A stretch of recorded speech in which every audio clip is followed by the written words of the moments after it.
Salutations voyageurs, j'espère que vous allez bien. Bienvenue sur Le Voyage Conté, la chaîne qui vous fait explorer le continent africain et sa culture à travers ses contes. Aujourd'hui, besoin de lumière. Je sais que vous, petit chenapan, vous aimez bien cette ambiance nocturne avec l'ombre qui se projette derrière moi. Mais aujourd'hui, j'avais envie de lumière.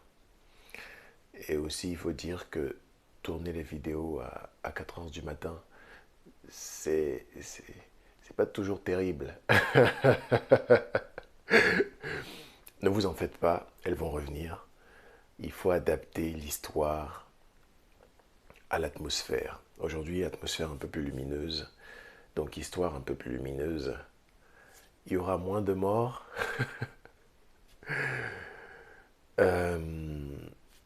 Du coup, avant de commencer,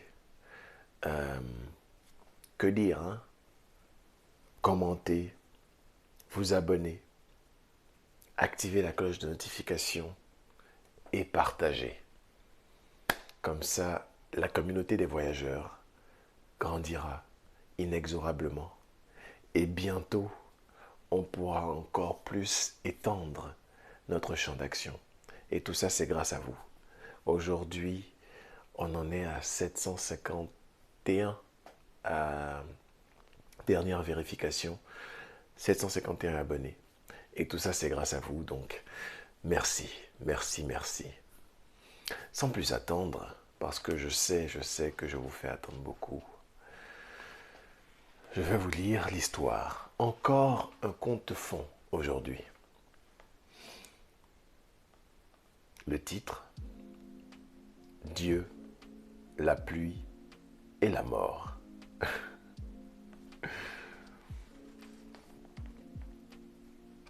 Mon conte voltige suit un sentier, puis tombe sur Dieu, la pluie et la mort. Autrefois, Dieu, la pluie et la mort habitaient le même village. Il survint un jour chez eux une famine terrible qui n'épargnait personne. Tous les trois se demandaient que faire.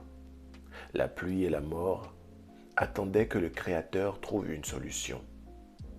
Ils finirent par convenir qu'il leur faudrait tous trois devenir des hommes.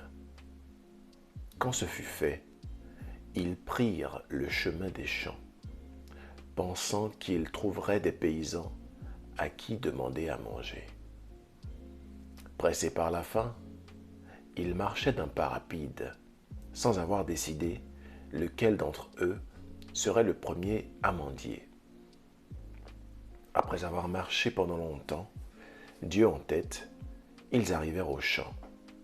La mort et la pluie dirent à Dieu que le premier paysan rencontré serait pour lui.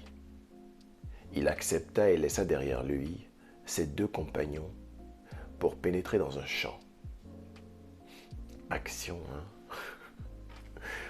Parvenu à la hauteur d'un paysan, il le salua et lui dit « Ah, mon frère, j'ai faim et je suis venu jusqu'à toi pour que tu me donnes quelque chose à manger, fût-ce une igname que je cuirais sous la cendre chaude. » Le paysan ne montra aucun signe de compassion. Il avait posé sa houe et dévisageait l'inconnu. « Mais tu es qui, toi, là ?»«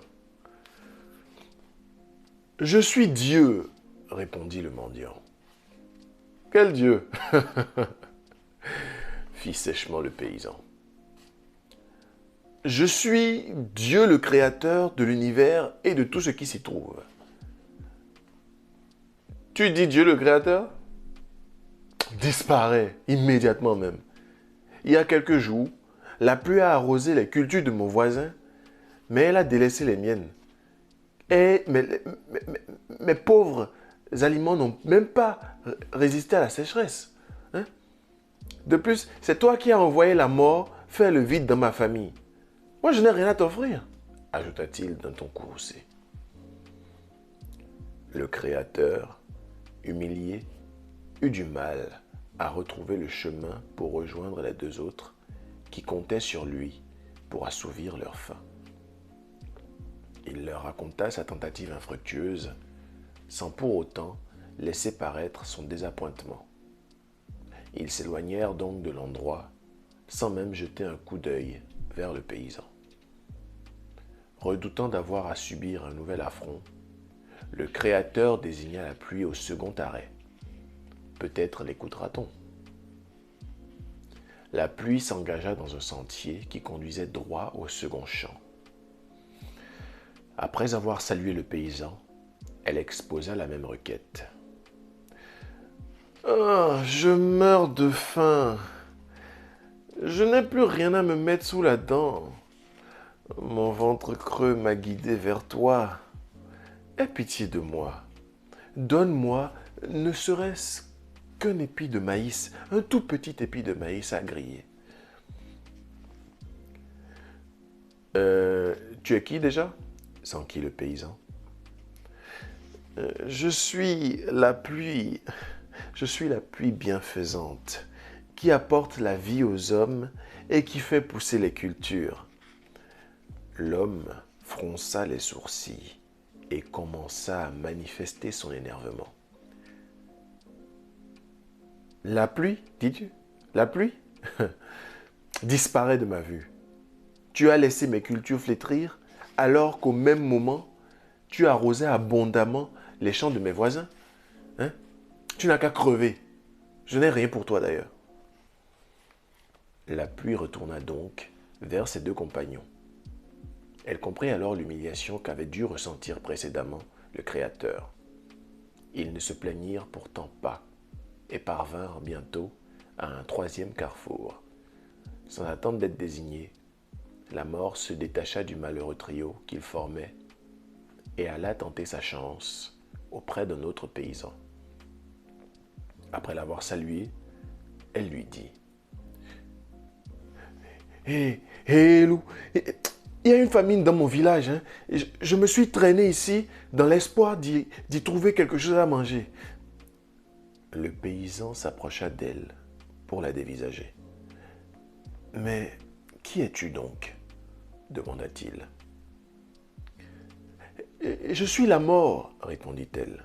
« Ah » fit-il.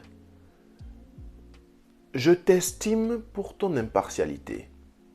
Tu ne recules devant aucun être vivant.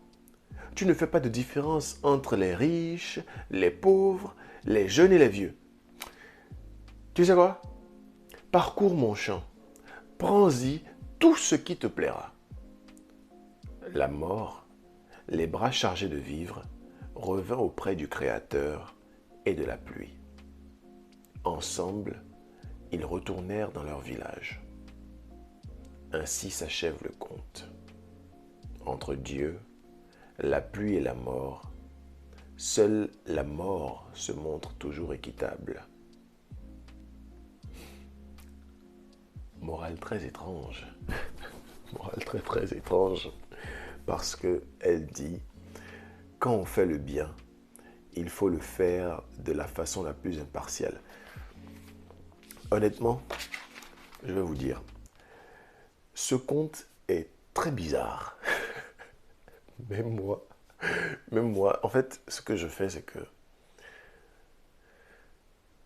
j'attends de découvrir le conte en même temps que vous. Je lis le titre, je lis la morale, mais je découvre le conte en même temps que vous. Et le conte est très bizarre. Qu'est-ce que vous en pensez, vous? Dites-le dans les commentaires. Et ce soir, comme d'habitude, 21h GMT+2, le débat sur le conte. Qu'est-ce que vous avez pensé du conte, d'une part? Qu'est-ce que vous avez pensé de la morale? Parce que la morale est forte, même si on ne sait pas pourquoi elle est administrée à ce conte. Quand on fait le bien, il faut le faire de la façon la plus impartiale. Je peux voir un peu le lien avec la mort, mais d'où Dieu est partial, d'où la pluie est partiale. Enfin, je sais pas. Vous devez sûrement plus en savoir que moi, donc j'attends. J'attends ce soir pour que vous veniez faire étalage de toutes vos connaissances. Chers voyageurs, c'est la fin de cette excursion. Je vous dis à ce soir pour le deuxième voyage, un voyage dans vos pensées cette fois. Et jusque-là, au revoir. Si t'es arrivé jusque-là, c'est que tu aimes le contenu. Alors, tout ce que je peux te demander, c'est de soutenir la chaîne. Abonne-toi, active la cloche de notification, comme ça tu seras aux premières loges pour avoir nos publications. Sur ce, à bientôt.